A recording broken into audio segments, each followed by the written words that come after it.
Have you ever stopped to think about how the world's longest constitution actually came into being? Well, today we're going to dive into that incredible story. And trust me, this isn't just about a legal document. It's the story of a blueprint for a nation forged over 2 whole centuries of trade, rebellion, and a slow, sometimes painful evolution of law.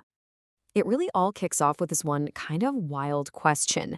How on earth did a private company, a corporation that was all about making money, end up laying the administrative groundwork for what is now the world's biggest democracy?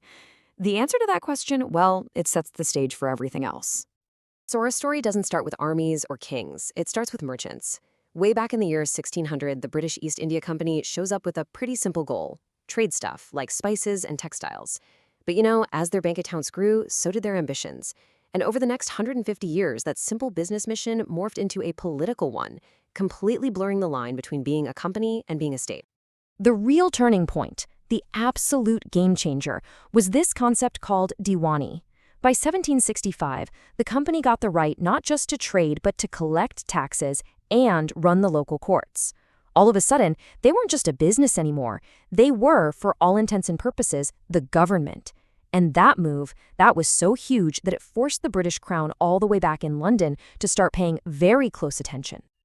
You can really split this whole period of British influence into 2 big chunks. First, you've got the company rule, which is basically the British government trying to manage the East India Company from thousands of miles away. And then you have the crown rule.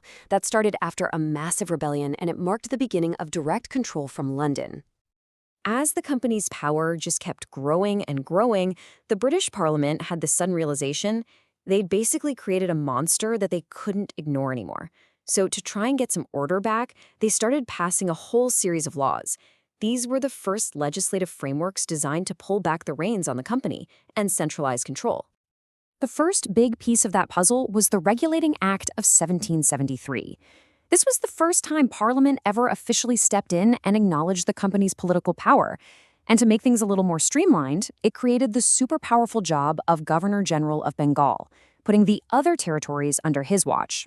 The very first person to hold that title was Lord Warren Hastings. Now, that Regulating Act was a good first try. But let's be honest, corruption and chaos were still a huge problem. So just a little over a decade later, Parliament had to step in again, this time tightening its grip even more, with what's known as the Pitt's India Act of 1784. The really clever thing it did was create a dual government. So the company's old-school directors, they could keep handling the business side of things. But a new government-appointed board of control would now manage all the political and military stuff. This was a critical shift, because for the very first time, the company's lands were officially called the British possessions in India. And this centralization of power really hit its peak with the Charter Act of 1833. I mean, the title change alone tells you everything you need to know.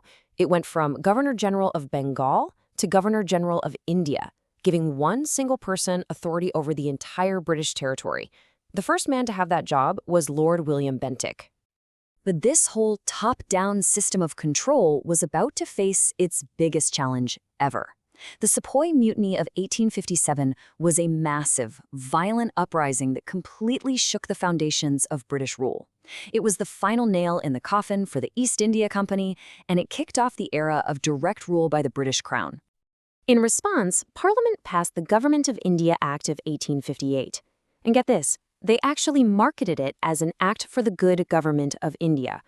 It totally abolished the East India Company once and for all, and transferred all its powers straight to the crown. The top job got a new name, Viceroy, who was the monarch's personal representative, and Lord Canning became the first one. And this is where we see the start of a very slow, very cautious inclusion of Indians in their own governance. The 1861 Act let the Viceroy nominate a few non-official Indians to his legislative council. Now, they didn't have any real power, but it was a huge symbolic first step. The first guys nominated were the Raja of Benares, the Maharaja of Patiala, and Sir Dinkar Rao. Okay, so as we jump into the 20th century, the calls for self-rule are getting way louder. In response, the British rolled out a series of really complex reforms, and while they were nowhere near granting independence, they kind of accidentally provided the final administrative blueprint for the future nation. A really important and pretty controversial feature of this period was the introduction of the separate electorate back in 1909. What this meant was that for certain seats, only Muslim voters could cast a ballot for Muslim candidates.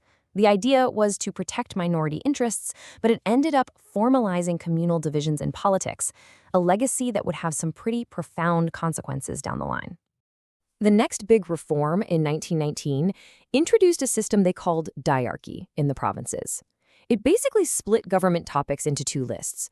You had transferred subjects, like health and education, which were handled by Indian ministers, and then you had the more critical, reserved subjects, like finance and the police, which stayed under British control. It was a small taste of responsible government, sure, but it was a long way from the real thing.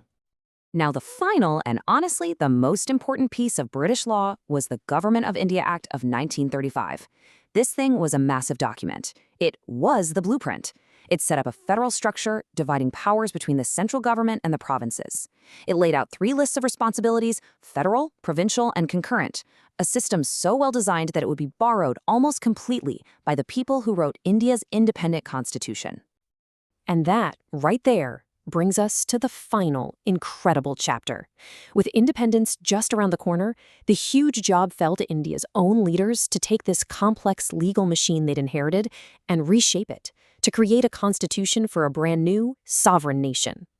So, the Constituent Assembly had its first meeting in 1946.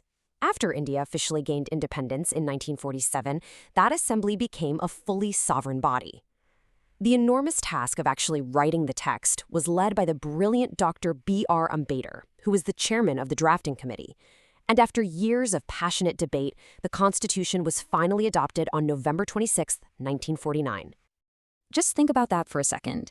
It took almost 3 full years of nonstop work to draft the world's longest written constitution. That is a serious testament to the sheer scale and complexity of building a legal framework for a country as incredibly diverse as India. What's so amazing is how the framers looked all over the world for inspiration. It's like they went shopping for the best ideas. They took the parliamentary system from the UK, the idea of fundamental rights from the US, and the ideals of liberty from France, and they blended all of it with that basic structure from the 1935 Act to create something that was uniquely, perfectly Indian. And it all comes together in these powerful, revolutionary words from the preamble. Just listen to where the authority comes from. It's not a British act anymore. It's not a decree from a king or queen. The power now flows from we, the people. This is it.